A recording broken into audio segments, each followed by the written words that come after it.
Tonight on Student News, we will address the results from the recent presidential and Senate election, including those from the Amherst Regional High School mock election, along with an in-depth look into the School Climate Control Club at the high school, and a glimpse into the reasoning for the recent vote against later start times for the Amherst public school system. Stay tuned. Today's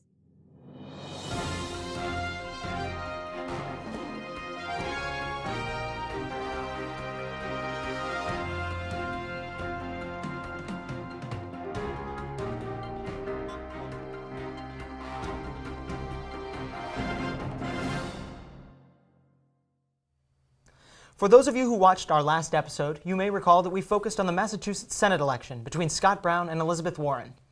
On Tuesday, November 6th, Election Day 2012, that race was one of 33 Senate races decided across the country. Also on Election Day, President Barack Obama defeated challenger Mitt Romney in the presidential election. Last month, we discussed the importance of the Massachusetts Senate race and the repercussions of the results involving the balance in the Senate between the Republican and Democratic parties. Elizabeth Warren's victory, coupled with other big Democratic victories in Connecticut, Missouri, Virginia, and others, helped the Democrats not only retain control, but even increase their advantage in the Senate. At Amherst Regional High School, a mock election was held on Election Day that sought to model the actual voting. Not surprisingly, in heavily blue Amherst, about 75% of students voted for Barack Obama in the presidential race. Elizabeth Warren won handily as well. Amherst High students also strongly supported all three Massachusetts statewide ballot measures. Our episode last month was an attempt to answer the question, how much does the Massachusetts Senate election matter to high school students? Even in hindsight of the election, this question is difficult to answer. In the high school's mock election, student participation showed just fewer than 20% of the high school's voting. These statistics suggest that there is certainly a level of interest in the election process among high school students, but it certainly leaves some to be desired in terms of student participation. However, regardless of how a majority of high school students view these recent election results, there is little doubt that the effects of the historic 2012 election will be felt for years to come. Now we transition to another recent voting process that stirred up talk in the local community. On October 23rd, the Amherst Pelham Regional School Board voted on a new proposal to move the high school start time from 7:45 to 9 o'clock, beginning in the 2013-2014 school year. Leading up to the vote, there had been much debate among community members and students themselves over whether the proposal would be a helpful and justified change or whether the new start time would be too expensive, put too much stress on transportation and other district scheduling, and upset high school sports. The measure was voted down. School at ARHS will continue to begin at 7:45 in the morning. However, despite the result, there are still those in the community who bemoan the early morning arrival time of high school students, while others are relieved at the lack of a change. Tonight, we will hear the opinions of students regarding the later start time proposal, and we will speak with experts on the proposition from the school board and the greater community to better gauge where the different viewpoints in the district reside on this issue. The movement toward later high school start times is not limited to the Amherst district.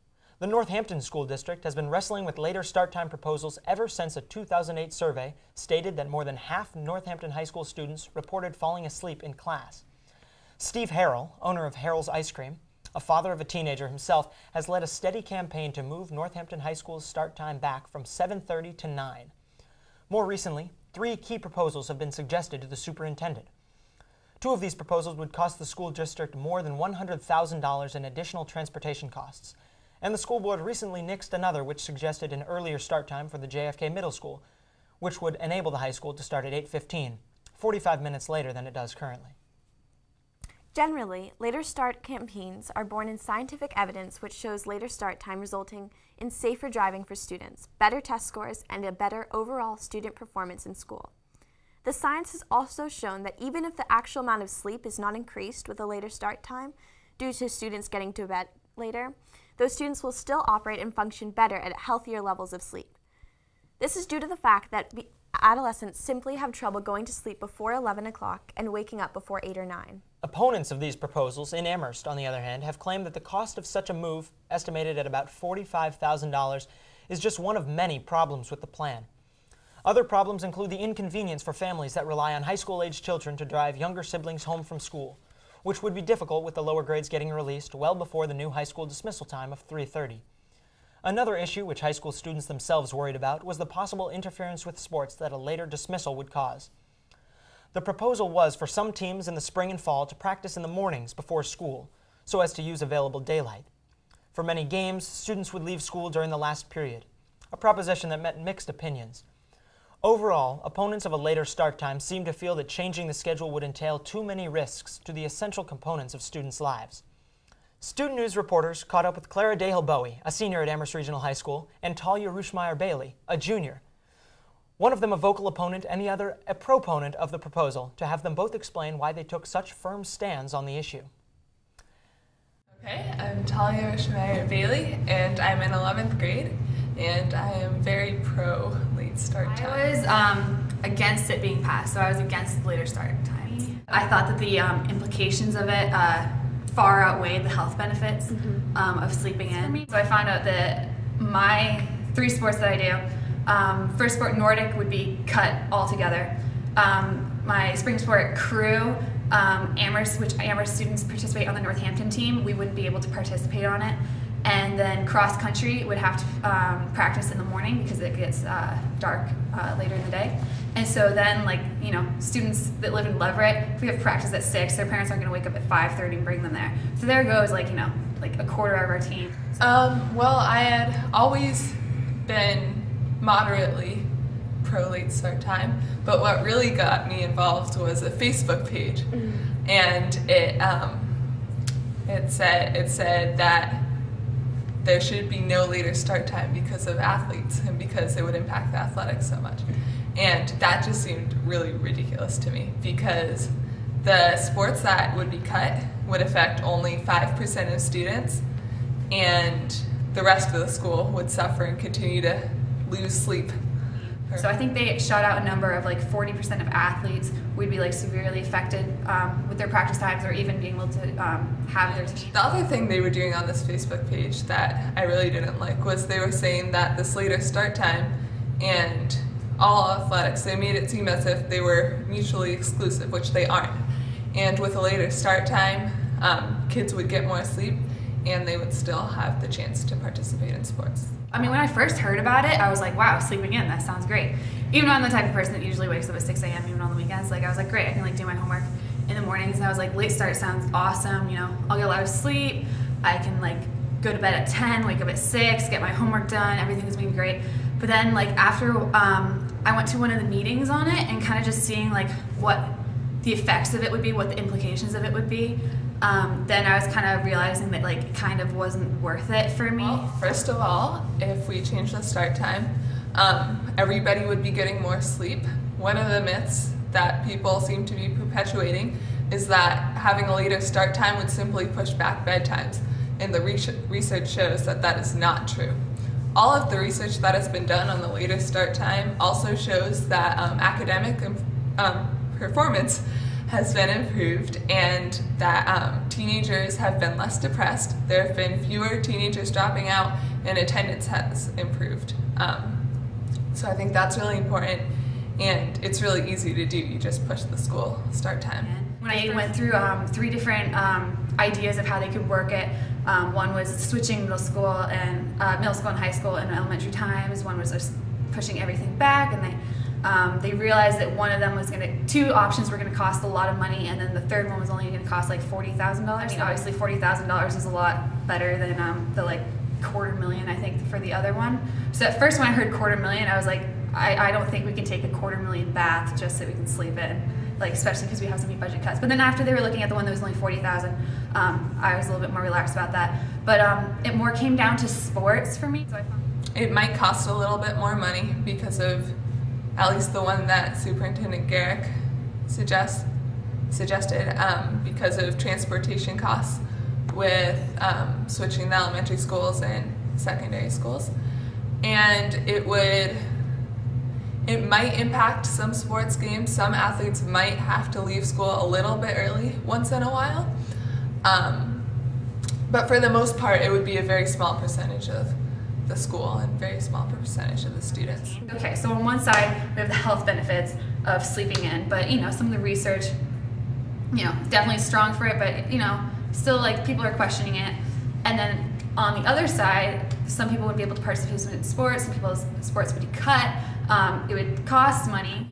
A lot of people were telling me that they're against it. A lot of people were telling me that they're for it, but there was a lot of athletes that were coming up to me and like just talking like, oh, I'm against this, but nobody was really talking about it because I didn't really feel like they were having the students get involved. So in Minnesota in 1996, in Adena in Minneapolis, they pushed the school start time back an hour and a half, I think, and they've been doing, that's I think the longest term study, and they've been monitoring student progress and the results of that, and it's been incredibly successful. Again, academic performance has improved, dropout rates have improved, attendance has improved, so and there haven't been any major problems that I'm aware of. Yeah. Well, I think that I personally think that the point of going to school is to learn, and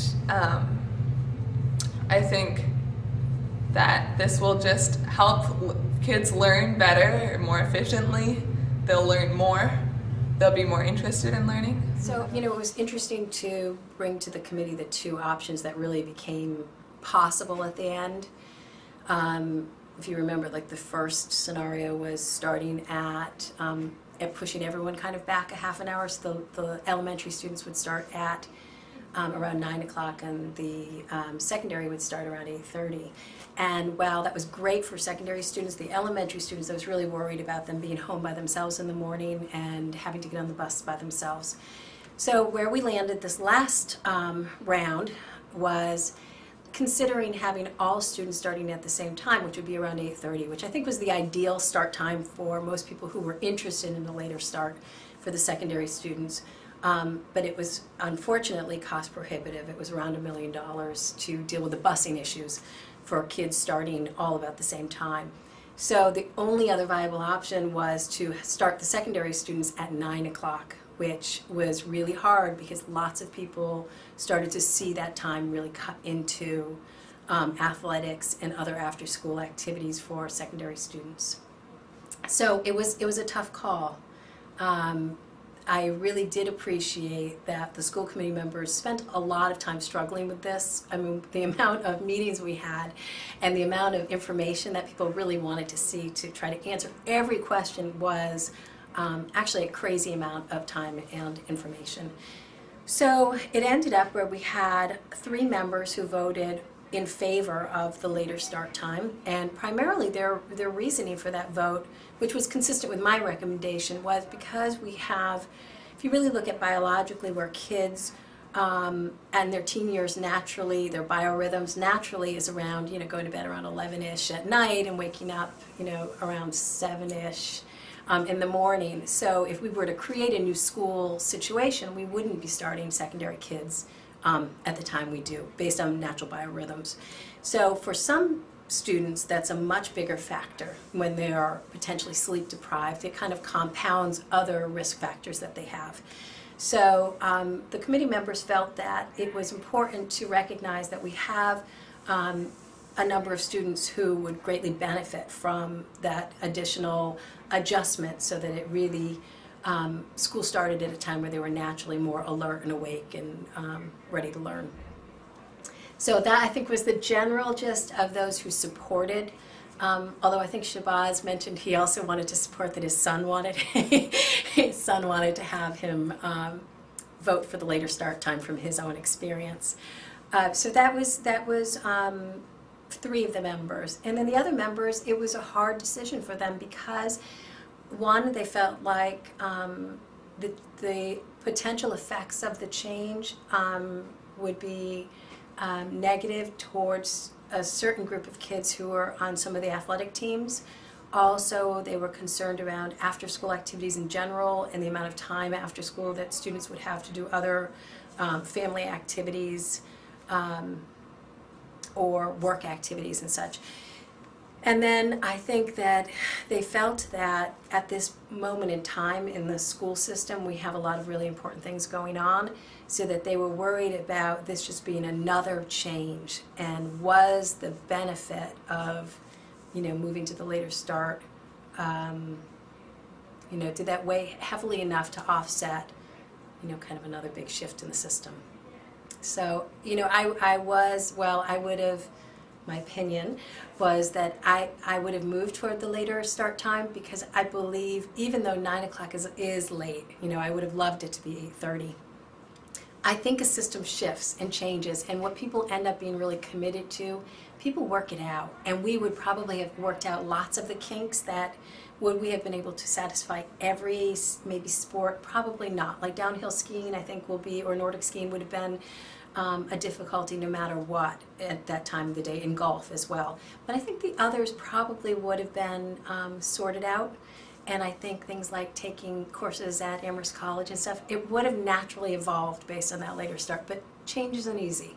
So I would have loved to have seen it happen, because I think it would have helped a lot of kids. However, it's not the right time. So we'll see where we end up in the future. I think it will come back around. And finally, the Student News team looked into a fairly new club at Amherst Regional High School that has made it its mission to monitor the school's climate. Students at the high school, dedicated to eliminating bullying and promoting a safe and welcoming environment within their school, have created the School Climate Control, or SCC. This club focuses on bringing together students and staff from various socioeconomic, racial, academic, and age groups. The goal of SCC is to foster an accepting and inviting community within the high school where everyone can thrive. Take a look at what leaders of the group, Miguel Paredes and Sajo Jefferson, have to say. My name is Miguel Angel Paredes. I am a senior, and I joined last year, like at the end of last year, when they were choosing new people to join. My name is Sajo. I am a sophomore, Sajo Jefferson, and I joined the same time as Miguel when Ms. Zephyr came and sort of scouted us out.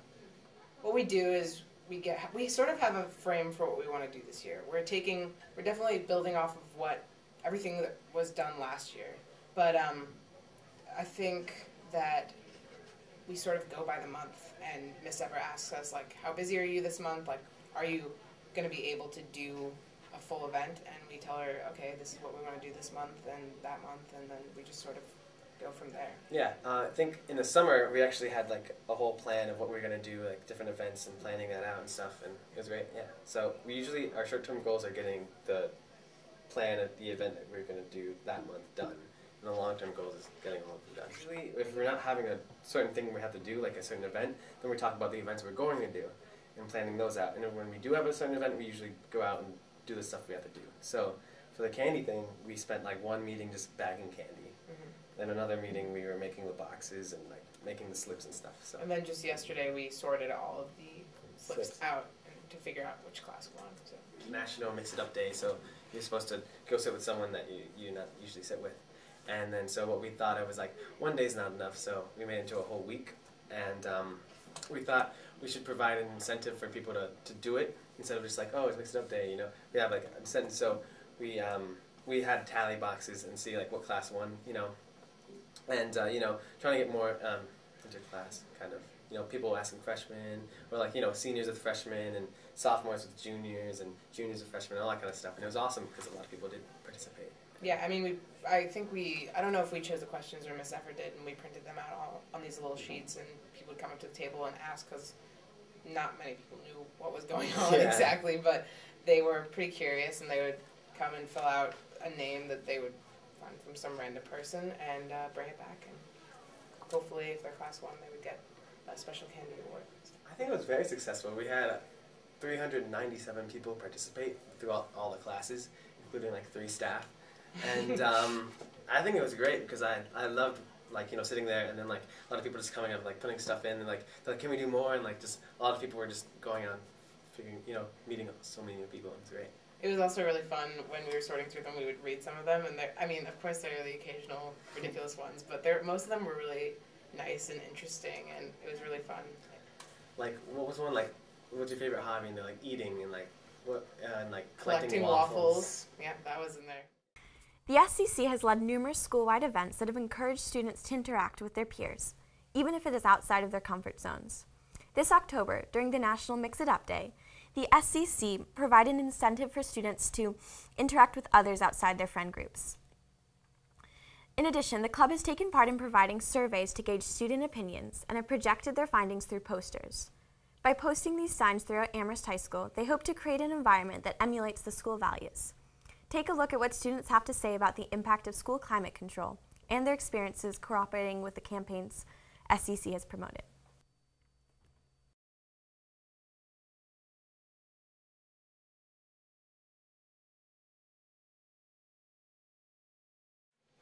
I thought it was fun. I thought it was a really, well, interesting idea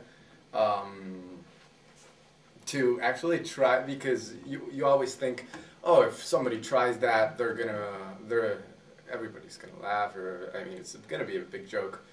Well, I mean, you have to try it to see if it really is that way. And I don't know if it actually worked, but I'm happy it was done. There are obviously some people who kind of just like stay in their same group and don't leave no matter what, but for other people it kind of gives them an opportunity to meet new people, and that is pretty effective, and that's pretty good. I sort of participated in the Mix It Up week. I think I jumped in on the second to last day, and I mean I know a lot of people took it as sort of like a joke. I mean, like, it didn't really do anything for, like, mixing it up. Like, I mean, yeah, we went and we talked to people that we didn't really know, and now I'll see someone in the hallway and be like, oh, yeah, that person likes this band, or, like, whatever, and, like, I know one useless fact about them, but I don't really talk to them anymore, and I think that's just a matter of, like, the awkwardness and the social whatever. Like, you can't really, like, force two people, like, here, be friends. Like, it doesn't really happen. And so I think, like, I mean, I don't know how effective it was. I mean, I don't really know what the original intended goal was either, but I mean, it was fun. I had a lot of fun doing it with my friends. We went around and we talked to people. We were like, hey, I'm going to mix it up with you. Would you like to answer these questions? But, I mean, yeah, I'm not really friends with any of the people I mixed it up with. I don't really, like, talk to them any more than I did beforehand.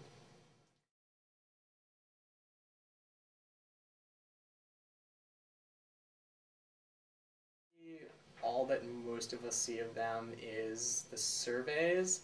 I think we're all really familiar with those. I mean, a lot of people don't really take them that seriously.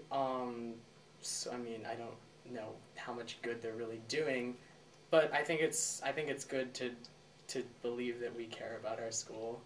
I mean, the entire point of the organization, there's been a lot of sort of reaction to the bullying issues that have been like circulating as of late, or as of the past like 4-ish years or something like that. There was a huge issue there with like the Phoebe Prince, and there were multiple other cases of people both committing suicide and huge bullying scandals that like rocked the school environments. And so, I mean, from what I understand, the school climate control was sort of founded to put an end to that, or to sort of detect bullying before it started, or detect tense situations in school.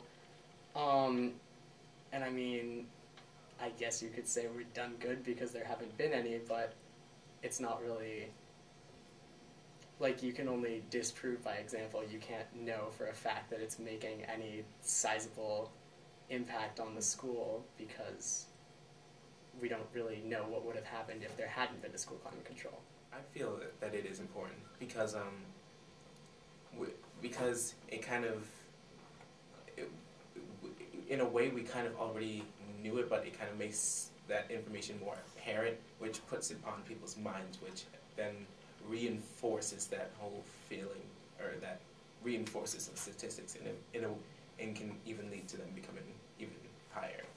I'm glad people are doing stuff like this. I don't know if psychologically it would make me have like more confidence, or actually undermine my confidence to be told what the numbers are. And also, I wouldn't know how different types of people react to numbers being given to them, as in, this is reality, or no, they're just making this up. Again, I'm happy that regardless of what people think might work or not, stuff is being done about it. But then again, from my own personal experience, I don't see a problem, either in bullying or the stuff that these posters are about. I don't see any problems.